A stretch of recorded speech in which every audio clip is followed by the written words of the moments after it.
Demi Moore is an amazing actress, right? Yeah. However, Demi hopes that people will see her in a completely different light after reading her new memoir, Inside Out, which chronicles her career, relationships, and struggles from a very young age. In the book, Demi specifically discusses the trauma she's faced from being raped at the age of 15 to having to save her mother's life after she tried to commit suicide. Demi says, quote, "I remember using my small fingers to dig the pills my mother had tried to swallow out of her mouth. Something very deep inside me shifted then, and it never shifted back. My childhood was over." So ladies, do you agree with Demi that suffering trauma at such a young age can affect you for the rest of your life? Absolutely. Yeah.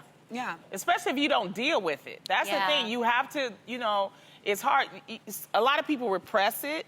Some people, they go with therapy. And that's why, you have to figure out what's right for you. And evidently, she's letting people know that she's been dealing with this, and it's like it's causing a lot of conversations which we need to have in this country. A lot of things are happening. I appreciate her honesty, her transparency, because being able to open up about something like that is very serious. So I'm grateful, and I hope people read this book and maybe take away something from it. But what are your thoughts?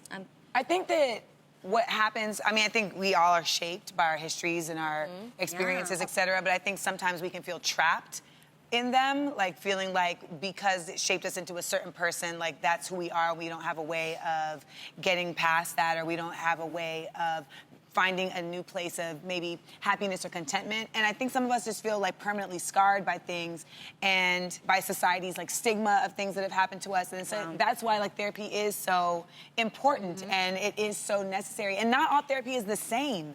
I think all of us, a lot of us, we think someone's strapped to a chair. We think it's just you lying on a couch, but there's art therapy, there's regular there's music therapy, there's meditation, there's all of these different ways that you can kind of deal with and release. But I just want to send the message that like who you were doesn't have to be who you are. And you don't have to be what has happened to you. No.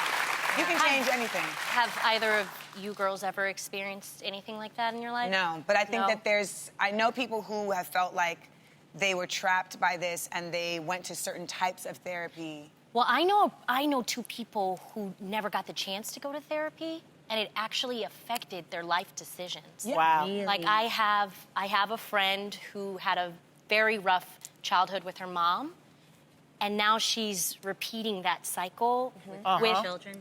With her relationship now, her romantic relationship. I like what you just said about how it can happen to you, but it should not become you. You are the person that's going to inevitably be able to free yourself from that moment. And there's a part in Demi's book where she distinctly remembers when her childhood ended. And I will say I'm still dealing with this.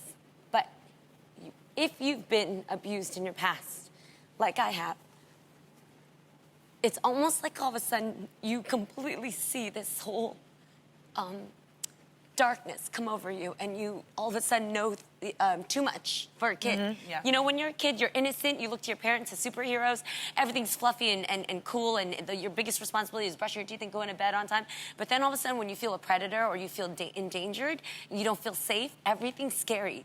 Lights turning off becomes scary. Talking to people becomes scary. Everything gets like that. So I did go through what I thought was therapy in my own way of kind of rebelling and moving forward. But I didn't realize that I was still jacked up until my mom moved in and lived with me while I was going through my divorce.